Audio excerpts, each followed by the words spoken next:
সতেজ টিভি সুন্দরের জয়গানে আপনাকে স্বাগত। জান্নাতে আল্লাহ সর্বপ্রথম আমাদেরকে মেহমানদারি করাবেন কোন খাবার দিয়ে? হাদিসটা আসছে হলো বুখারী শরীফের মধ্যে, হাদিস নাম্বার হলো 3329 নম্বর হাদিস। এই হাদিসের মধ্যে পাওয়া যায় আব্দুল্লাহ ইবনে সালাম, নাম কি বললাম বলেন না? আব্দুল্লাহ ইবনে সালাম, উনি ইহুদিদের বড় আলেম ছিলেন, ইহুদিদের বড় পণ্ডিত ছিলেন। ওনার বাড়ি ছিল মদিনায়। উনি যখন জানতে পারলেন মক্কা শরীফ থেকে হিজরত করে মদিনায় মুহাম্মদ নামে এক ব্যক্তি আসতেছে, উনি নবী দাবি করছে, উনি চিন্তা করলেন সবাই মুসলমান হয়ে গেলে আমি যাচাই বাছাই ছাড়া মুসলমান হব না, কারণ আমি তো সচেতন মানুষ, আমি তো পণ্ডিত মানুষ, আমি যাচাই বাছাই ছাড়া মুসলমান কেমনে হই? এবার নবীজি যখন মক্কা শরীফ থেকে হিজরত করে মদিনায় আসছেন, আব্দুল্লাহ ইবনে সালাম রাদিয়াল্লাহু তাআলা আনহু নবীজিকে জিজ্ঞাসা করেন, নবীজিকে তিন প্রশ্ন করবেন। কয় প্রশ্ন করবেন? এই তিনটা প্রশ্ন উনি ঠিক করছেন যে এই তিন প্রশ্নের উত্তর দিয়ে আমি তাকে আটকাবো। যদি এই তিন প্রশ্নের উত্তর দিতে পারে আমি কালেমা পড়ে মুসলমান হয়ে যাব, আর যদি উত্তর না দিতে পারে আমি ধরে নিব এটা মিথ্যা নবী। এবার এই তিন প্রশ্ন, কারণ এই তিন প্রশ্ন নবী ছাড়া আর কেউ জানে না। এবার এই তিন প্রশ্ন করার জন্য আব্দুল্লাহ ইবনে সালাম নবীজির দরবারে যাইতেছেন। অন্যান্য ইহুদিরা জিজ্ঞাসা করে, ও আব্দুল্লাহ ইবনে সালাম তুমি কই যাও? আব্দুল্লাহ ইবনে সালাম বলে, আমি সত্য মিথ্যার পার্থক্য করতে যাই, আমি নবীরে আটকাইতে যাই। কেন? আমি নবী দাবি করছে, উনারে যাচাই করতে যাই। এবার ইহুদিরা বলে, আমরাও তোমার সাথে যাব। আব্দুল্লাহ ইবনে সালামের সাথে বিশাল ইহুদির কাফেলা যুক্ত হয়ে যায়। আব্দুল্লাহ ইবনে সালাম নবীজির কাছে যায়। যাওয়ার পরে দেখেন কি নবীজি মসজিদের মধ্যে বয়ান করতেছেন, সাহাবায়ে কেরামদেরকে সামনে নিয়ে শান্তির বয়ান করতেছেন। হায় হায়, ধারণা পাল্টে যায় যে মুসলমানদেরকে উগ্র মনে করেছিলাম, মুসলমানদেরকে সন্ত্রাস মনে করেছিলাম, কিন্তু মুসলমানদের নবী মুহাম্মদ এত শান্তির বাণী শুনাইতেছে। কি বয়ান করতেছে? বলে আফশুস সালাম ওয়া আতঈমুত তাআম। নবীজি বয়ান করতেছেন, আব্দুল্লাহ ইবনে সালাম মসজিদের কোণায় দাঁড়িয়ে দাঁড়িয়ে নবীজির বয়ান শুনতেছেন, আর হেদায়েতের নূর অন্তরের মধ্যে তীরের মতো বিদ্ধ হচ্ছে। এরে মুহতারাম ভাই, এবার অন্যান্য ইহুদিরা আব্দুল্লাহ ইবনে সালামকে জিজ্ঞাসা করে, ও আব্দুল্লাহ ইবনে সালাম তুমি তো অভিজ্ঞ ব্যক্তি, চেহারা দেখে কি বুঝলা এই ব্যক্তিটা কি সত্যবাদী নাকি মিথ্যাবাদী? চেহারা দেখে কি বোঝা যায়? এবার আব্দুল্লাহ ইবনে সালাম বলে, ও মিয়া রে, প্রশ্ন তিনটা করব কি? চেহারা দেখে বুঝা গেছি লাইসা বিওয়াজহিন কাযাব, এই চেহারাওয়ালা ব্যক্তি কখনো মিথ্যা নবী হইতে পারে না।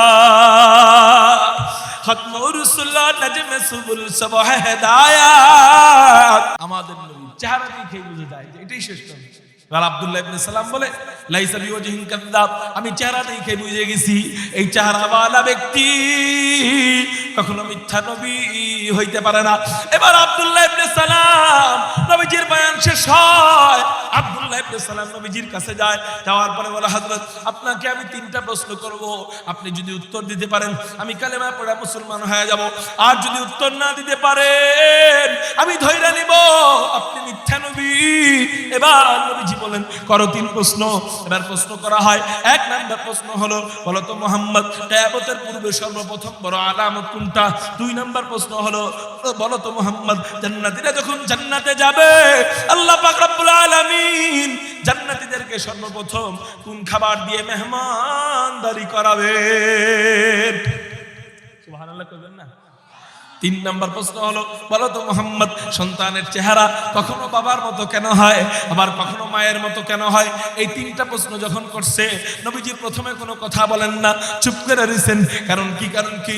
ও মা ইয়ানতিকু আনিল হাওয়া ইন হুয়া ইল্লা ওয়াহয়ুন ইউহা। নবীজি মন গড়া বানায় বানায় কোনো কথা বলেন না, হাওয়াই কোনো কথা বলেন না, আল্লাহর পক্ষ থেকে ওহী নাযিল হয়, এরপর নবীজি জবাব দেয়। এবার আল্লাহ ওহীর মাধ্যমে জানায় দেয় তিন প্রশ্নের উত্তর। এবার নবীজি বলেন, এই নাও ভাই এক নাম্বার প্রশ্নের উত্তর, কিয়ামতের পূর্বে সর্বপ্রথম বড় আলামত হবে, পূর্ব দিক থেকে এক আগুনের শিখা উদ্ভাসিত হবে, যে আগুনটা মানুষদেরকে একাইয়া একাইয়া পশ্চিম দিকে নিয়ে যাবে। 2 নম্বর প্রশ্নের উত্তর হলো জান্নাতীরা যখন জান্নাতে যাবে আল্লাহ পাক রব্বুল আলামিন জান্নাতীদেরকে সর্বপ্রথম মেহমানদারি করাবেন মাছের কলিজার অতিরিক্ত অংশ দিয়া।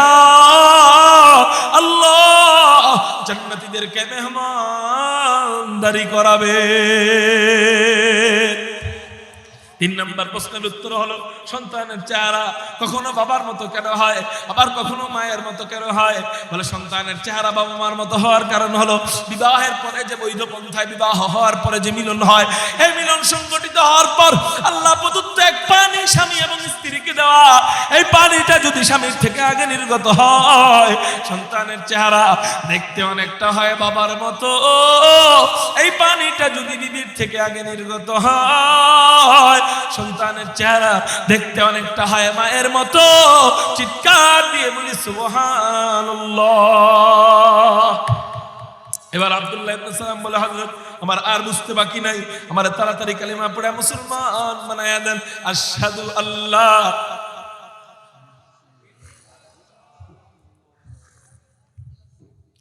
আশহাদু আল্লা ইলাহা ইল্লাল্লাহ ওয়া আশহাদু আন্না মুহাম্মাদান আবদুহু ওয়া রাসূলুহু। কালিমা পড়ে মুসলমান হয়ে যায়। এই হাদিস থেকে আমরা কি শিখতে পারলাম? বুখারী শরীফের 3329 নম্বর হাদিস থেকে আমরা কি শিখতে পারলাম? আমরা এটাও অনেক কিছুই শিখার আছে। এর মধ্যে এখানে আমার বোঝানোর উদ্দেশ্য হলো জান্নাতীরা যখন জান্নাতে যাবে আল্লাহ পাক রব্বুল আলামিন সর্বপ্রথম কোন খাবার দিয়ে মেহমানদারি করাবেন? মাছের কলিজার অতিরিক্ত অংশ দিয়ে আল্লাহ জান্নাতীদেরকে মেহমানদারি করাবে। মেরে মুহতারাম ভাই, এবার আপনার প্রশ্ন দেখতে পারে হুজুর জান্নাতীরা তো লম্বায় অনেক বড় থাকবে, পেট তো থাকবে অনেক বড় বড় পেট, এত বড় পেটের সামনে এতটুক মাছের কলিজা, দুনিয়াতে মাছের কলিজা তো এতটুক মাছের কলিজা আনলে তো মানাইবে না। জান্নাতীরা লম্বায় থাকবে কয় হাত? বুখারী শরীফের 6227 নম্বর হাদিস থেকে জানা যায় জান্নাতীরা লম্বায় থাকবে 60 হাত লম্বা।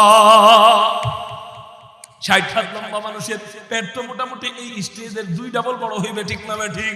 এত বড় পেট, এত বড় পেটের সামনে এতটুক মাছের কলিজা, হুজুর এটা তো মানাইলো না, একটু বুঝায় বলেন না ওই মাছের কলিজা দুনিয়ার মাছের কলিজা কি এক থাকবে কিনা? এখন আপনারা বলতে চাই আপনার কি মনে হয় জান্নাতি মাছের কলিজা আর দুনিয়ার মাছের কলিজা কি এক? জান্নাতি খাবার আর দুনিয়ার খাবার কি এক?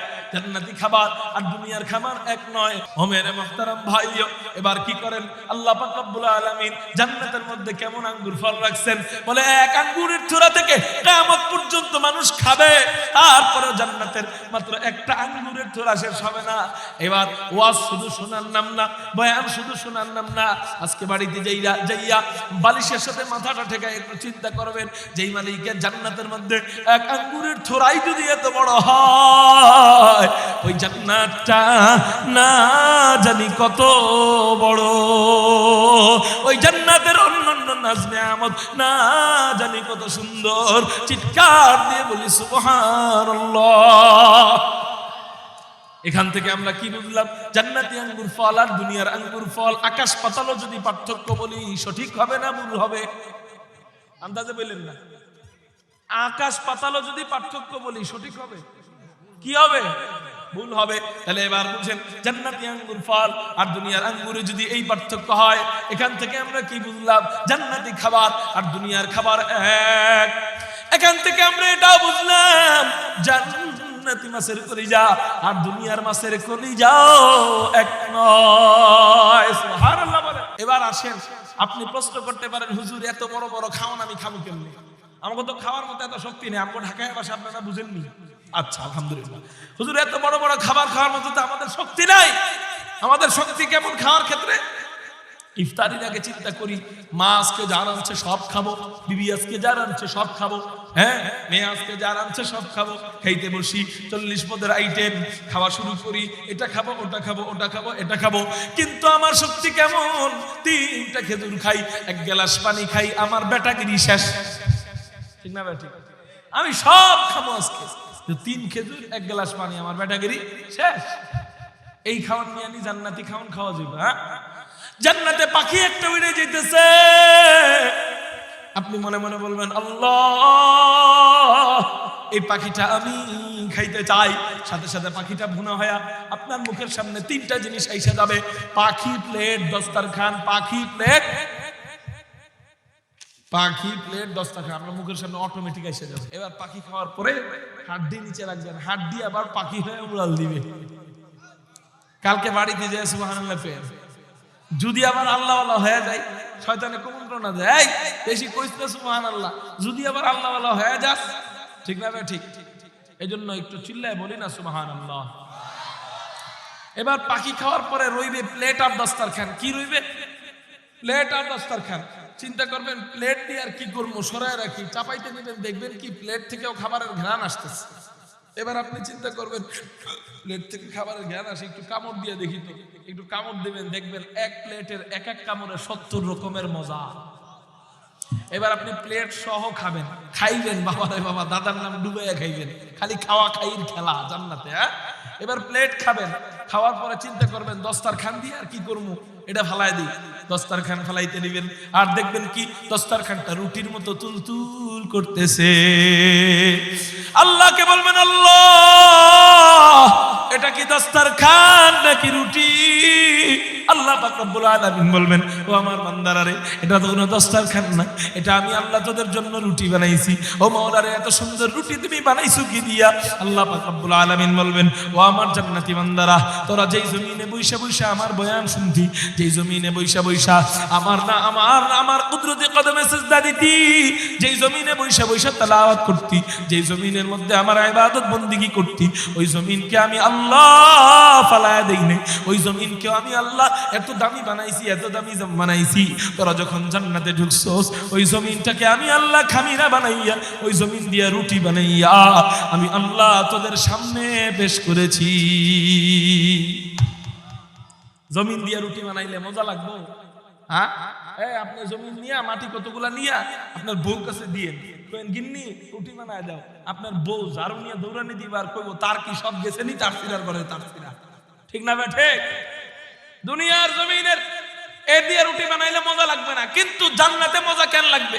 মুহাদ্দিসিনে কেরাম ব্যাখ্যা করেন সব খাবারের মজা আসে কোথা থেকে?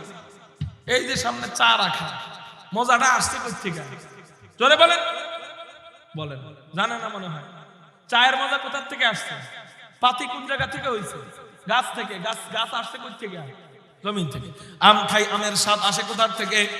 কাঁঠালের স্বাদ, ফলের স্বাদ, বেদানার স্বাদ, আঙ্গুরের স্বাদ, মধুর স্বাদ, দুধের স্বাদ, সব স্বাদের মূল গোড়া হলো জমিন।